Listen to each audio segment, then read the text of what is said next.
صاحب ولدي عجبني، جاني على خوا وليت كنعطيه له ديما. أنا سعاد مطلقة وعندي 46 عام. واحد صاحب ولدي كان تيجي عنا ديما، أغلبية ديما مع ولدي في الدار. مني عرفتو بأنه مرافق معاه الصراحة عجبني الحال.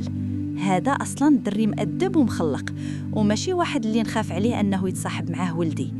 إيوا السيد ما يسر الحال، والديه لاباس عليهم، غير ولكن ما عاطينوش وقت، ما مهتمينش بيه. الأم صادة بجهة، عندها مع داكشي ديال الجمعيات وديما عندها اجتماعات مع العيالات. إيوا والأب دياني، عنده اجتماعات تاني في الشركات ديالو. هو ما عندوش خوتو، عاشر هو ومع والديه. مني تيقول لهم أحكا راني معطال راني خارج، ما تيسولوا ليه فين لا معامن. الحمد لله اللي طاح فينا حنايا، ما طاحش في شي وحدين اللي يبليوه بشي حاجه. المهم كان اغلبيه الوقت من بعيد كيعجبو، قال لك ديك الجو الاسري اللي فيه انا وولدي، وديك الشهيوات البلديين اللي كانوا وجدوا ليه، حيت هو قال لك ما تيعجبوش ديك الماكله ديال البريستيج وديك الشيء اللي كيديروا في دارهم. ايوا تندير لهم ديك الشهيوات العاديين البلديين اللي كيطيبوا كاع الناس في الاسر، جميع الاسر. واحد الايامات ولدي جاه ضروري واحد السفر. ايوا سافر وقال لي يا ماما سمحي لي نخليك بوحدك. قلت له ماشي مشكله ولدي، الا السفر فيه مصلحه ليك سير الله يسر لك. ايوا صافي. قال لي شوفي راه غادي نوصي منير عليك. قلت له صافي. قال لي حتى الا بغيتي شي حاجه ولا احتاجيتي شي حاجه صافي صوني ليه يجيبها لك ولا يقضيها معك. قلت له صافي يا ولدي، غير كون هاني سير ونعس على جنب الراحه. ايوا صافي مشى. ايوا من سافر ولدي، هذا منير صاحبه صونالي، حيت راه عنده النمراتي. صونالي وقال لي واش محتاج شي حاجه، راه حمزه وصاني عليك. قلت له راه قالها ليا، قال لي احتاجيتي شي حاجه دوي مع منير يقدها معك. قال لي دابا واش محتاج شي حاجه؟ قلت له لا ما خصني والو. قال لي المهم غدا ان شاء الله دابا ندوز نطلع عليك. قلت لي مرحبا بك. ايوا صافي تسنيته وجا، صيبت ليه واحد الكويس ديال اتاي، حطينا الحلوه وبقينا نهضروا ونتكلموا. ويقول لي بغيتي الصراحه؟ قلت له شنو؟ قول لي شنو. قال لي بعد هاد ولديه ما تقوليها ليش، ما جاتش معاك. قال لي عيطي ليه منير نيشان. قلت له علاش زعما؟ راه سنين حنا كنعرفوك وعرفناك مني وتعرفت عليك زعما مني كنتي باقي صغير وبقيتي غادي وكتكبر انت وولدي، بطبيعه الحال نقول لك ولدي. قال لي لا ما تقوليش هاد الكلمه، راكي قال لي تبارك الله باقا صغيره وباقا عاطيه للعين ومازال عاطيه ما تعطي، ما لقيتيش معامن. قلت له زعما كيفاش ما لقيتش معامن؟ قال لي ودابا هاد عمي قال لي واش ما كيشوفش ولا ما عندوش الذوق؟ قلت له علاش؟ قال لي هاد الزين كامل قال مخليه بوحدو ومطلقها، قالوا مشات تزوج. قلت له راه مشات تزوج قال لك بوحده اخرى صغر مني، قال لك بغى يجدد شبابه. قال لي راه ما عارفش، قال لي ما عندوش الذوق، قال لي وكيوصل راه قال لي الاربعينات عاد ما كتحلى وكتزيد زيان وكتولي عندها خبره وتجربه في الحياه وفي كل شيء. قلت ليه استشا ها انت عرفتي عندك ما تقول. قلت له راك لسانك حلو وكلامك بحال لا داير فيه العسل. قال لي ماشي مع كل شيء كنعرف معامن، غير انتي قال لي راه خصك تشوفي راسك في المرايه مزيان، خص شي واحد اللي يعرف بقيمتك، راكي دايره بحال شي ورده غير اللي يسقيك. قلت له وحتى انت صافي فات الفوت دابا، رحنا في الاربعينيات صافي الله يجعل البركه، عشنا وقتنا وصافي. قال لي شحال دابا وانتي مطلقه وانتي وعمي؟ قلت له راه تقريبا دابا شي 16 عام. قال لي بزاف 16 عام. قال لي ما شتي ما تشوفي. قلت له كيفاش ما شتي ما تشوفي؟ قال لي راكي فهماني. قلت له عفريت مع راسك كدوي وتتهضر شي هضره ديال الناس الكبار اللي عندهم خيبه وتجربه.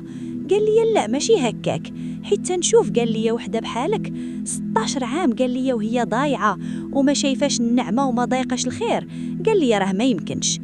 قلت له الحمد لله 16 عام صاينه نفسي وصاينه شرفي وصافي، كنت كنفكر غير في وليدي صافي وفي داري، هادشي اللي كاين. عمري فكرت انني نعاود نزوج ولا نفكر انني نتحب ولا يحبني شي واحد، هادشي كامل حيدته من بالي.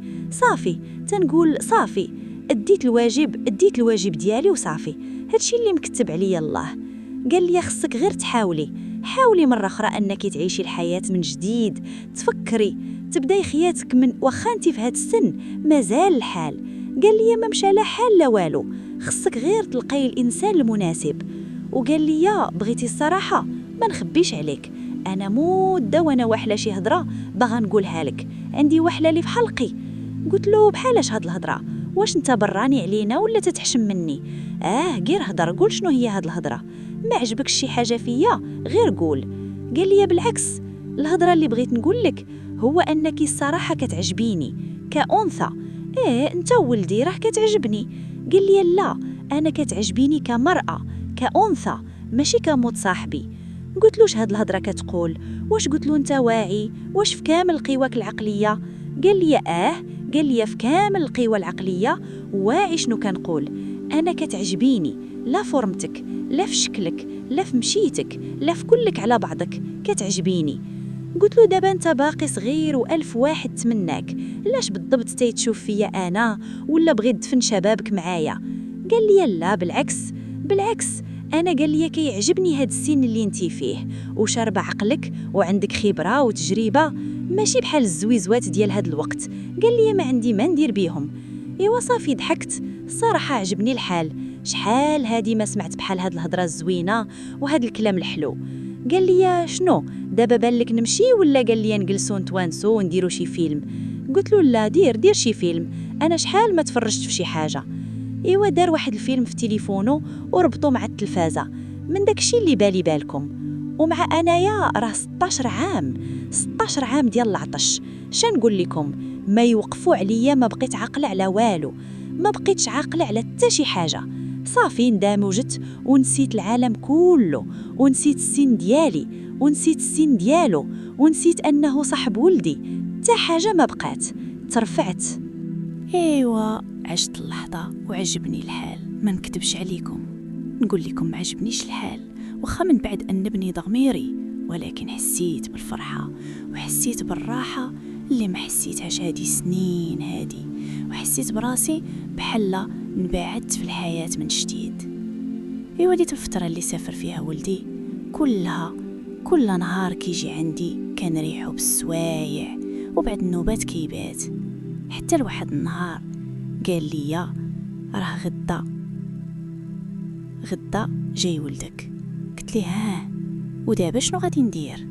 قال لي انا كنفكر فيها كيفاش غنبداو نديرو، انا راني وليت كنبغيك ووليت كنحماق عليك. ايوا هذه هي المشكل، دابا غير ما يجي ولدي ما عارفاش كندير، ناخذ راحتي انا وياه. انا مرا مطلقه وغادي نهضر معاكم بصراحه حتى لاخر نفس. طحت في غلط كبير، دخلت في علاقه ما كانش خاصها تكون مع واحد الانسان قريب لولدي. ما كنقلبش على تبرير ولا شفقه، غير بغيت نسمع رايكم بصدق. قولوا لي، واش الغلطه اللي درتها كتسالي حياتي ولا مازال كاين امل نصلح؟ الا كنتو بلاصتي شنو اول قرار غادي تاخدو دابا؟ واش نقطع العلاقه ونبدا من جديد ولا نواجه الحقيقه مهما كانت قاصحه؟ كيفاش نقدر نحمي ولدي من شي حاجه هو ما ذنبوش فيها؟ واش المجتمع غادي يعطيني فرصه تانية ولا غادي يبقى يحاكمني ديما؟ شنو اصعب، نعيش بالذنب ولا نواجه الخطا ونصلحه؟ واش التوبه فعلا كتغسل كل شيء ولا كيبقى الاثار ديما؟ شنو النصيحه اللي تعطيوها المراه ضعفات لحظه ولكن باغيه تصلح حياتها؟ انا عارفه غلط، ولكن حتى الانسان اللي غلط محتاج يسمع كلمه تهديه ماشي غير كلمه تجرحه. دابا نسمعكم، شنو رايكم وشنو النصيحه اللي تعطيوها ليا من القلب؟